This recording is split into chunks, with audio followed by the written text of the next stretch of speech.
Welcome to this mini-series of the Smart Firefighting Podcast. Today, we're exploring the inaugural World Fire Congress hosted by the U.S. Fire Administration on May 7th and 8th, 2024 in Washington, D.C.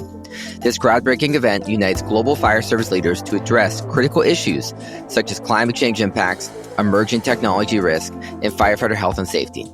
Enjoy this three-part series as we hear from multiple stakeholders about the key takeaways and the exciting potential for future collaboration in the global fire service.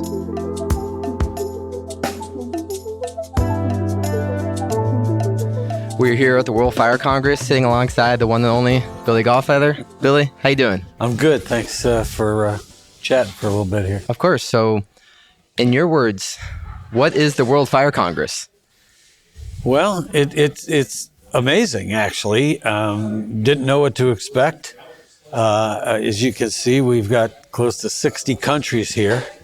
And it's doing what we try to do within the United States, is that communicating with different regions, jurisdictions. Only now it's the whole World Fire Service doing it. I mean, it's Lori Moore, Meryl just kicked butt here. It was amazing that she was able to pull this off. But the energy is high, the enthusiasm. I mean, from Brazil to Japan to Germany to Israel, they're all seeking answers to some of the same problems. What I didn't realize today, that the challenges of recruiting career and volunteer firefighters is everywhere. It's not just in the United States. So it's a big deal. But maybe in Germany they got this idea, or maybe in Jamaica they got another idea. And that's what this is going to be about. No one's done this before, and it's really phenomenal. Yeah, I've heard that phrase. We share the exact same problems a few times. What do you say? Same circus, different clowns, right? Yeah. but yeah, no, and it's really, it's just cool to meet. You know, I'm sitting with the fire chief and his staff from Ghana. You know what? They're no different than anybody else. They're like regular firefighters, and we're teasing and joking and just having a really good time. Yeah. Nothing bad can come out of something like this. Yeah, totally agree. And what do you hope comes from World Fire Congress, and what do you think will be the lasting legacy of this event? Well, solutions. You know, in the United States, you could have a great idea in one town, and a town next to you, you're not even talking to each other. So it's about communication, right? And certainly through mutual aid and organizations like that, we're getting better. But now we're stepping outside what we traditionally know in the United States as a way to solve problems. And we're learning from, again, Germany, from Guatemala, from Australia, and they're going to learn from us. You know, we got some good ideas here too. So the goal is that we have a better understanding and a more world focus on fire service issues, whether it's recruitment, retention, whether it's attack, the issues of the battery issues and lithium-ion, all that stuff. Everybody's facing it, but now we're talking to each other about ideas. It's really no different than when you go to lunch with a chief down the street from another fire department and you realize, wow, they've got a good idea. Only we got 60 nations doing that here, so pretty cool. Yeah, and you touched quickly on some of these high-level issues that we're facing around the world. In particular, it seems like the rise of lithium-ion batteries and EV fires is a big one, as well as kind of some of the challenges with climate-induced wildfires.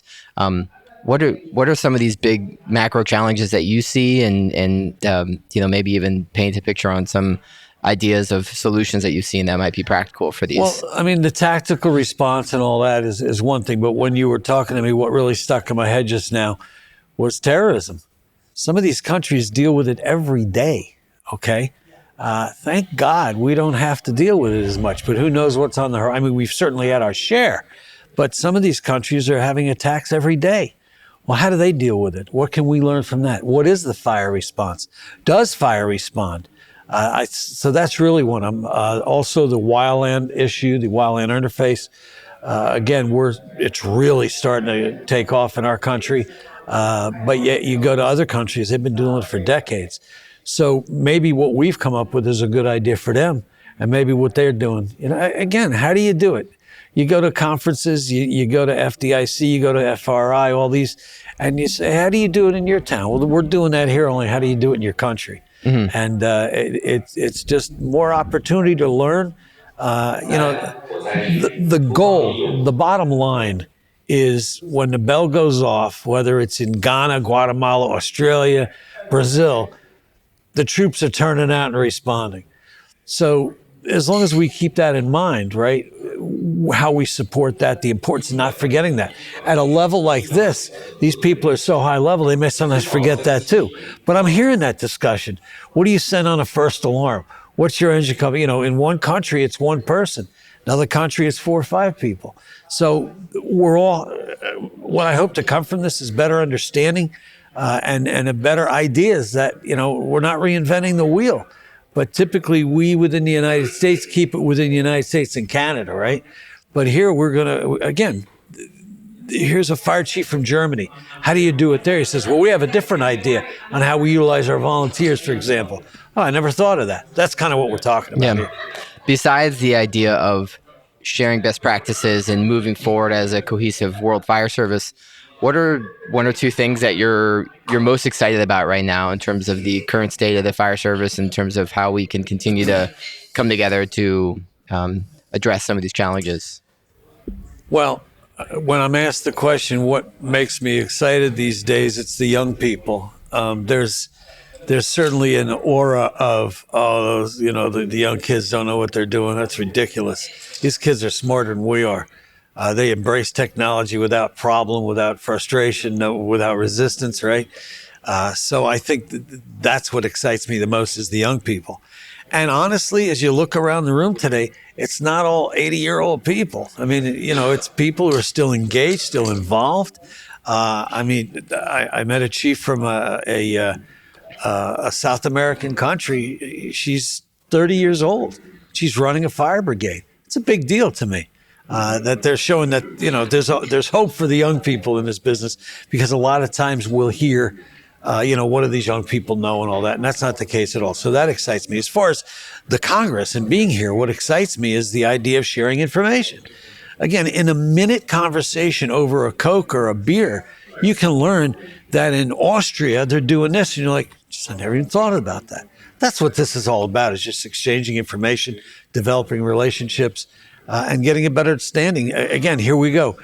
What can we do to change in this room that impacts that first new engine company going to a fire, or the fire prevention program that maybe they're using in France? We never even thought about doing that. That's what this is all about. It's like a blind date that's gone really well. Yeah, and it just keeps getting better. Yeah, no, it's great. And again, the common denominator, if you've ever visited a fire station outside your station, right, your community, you know, the humor, the joking, the teasing. Well, this is on a global scale here. You know, I'm joking with the fire chief of Ghana about something. Who knew I'd be doing that 48 hours ago? And we're laughing about the same thing. So nothing bad can come out of this. Yeah. No, it's amazing once you put a bunch of these brilliant individuals in the same room, and you can just kind of feel the energy and the passion, the excitement. And kudos to NFFF and USFA and Dr. Lori Moore and Victor and Gary and John and the entire team.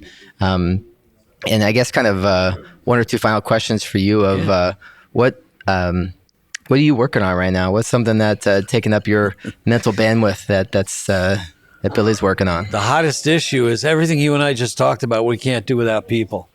And the hottest issue right now is in the volunteer community, the career community, is getting people to understand what a great job this is, but being honest about this job.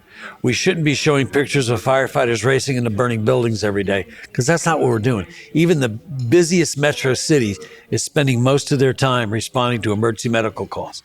And our biggest challenge in our country, due to, and I mean this with due respect, but due to our failing healthcare and our failing social services programs, we are it. We are social services. We are suicide prevention.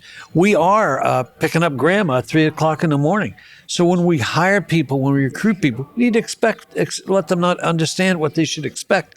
And we need to hire people with compassion, right? You know, at 3 in the morning, grandma wet her pants, didn't know who to call. She's getting a rash. She dials 911. The response, unfortunately, is, oh, geez, here we go again. But no, grandma's got nobody else. Mm-hmm. We're all that's left. So the recruitment retention is a big deal right now, and making sure we're recruiting the right people and that they understand that this is a social service. It's emergency, but you know what? One day you're going to be knocking a fire down in the hallway of an apartment building, and that evening you're going to be picking grandma up because grandma's got no family left and there's no one else to call. We got to be enthusiastic about both those incidents. Yeah. Well said. Yeah, I mean, it's an evolving fire service, and stuff's changed, but that doesn't necessarily mean it's not bad or good. It's just a reality of it. And you know what? I think honestly, from a recruitment standpoint, you bring someone who's interested in for a day or two to hang in a firehouse, they're going to fall in love with this job. We have a great time. We enjoy what we do. We all have the common denominator. We all have the common denominator of service, of caring, of compassion, right?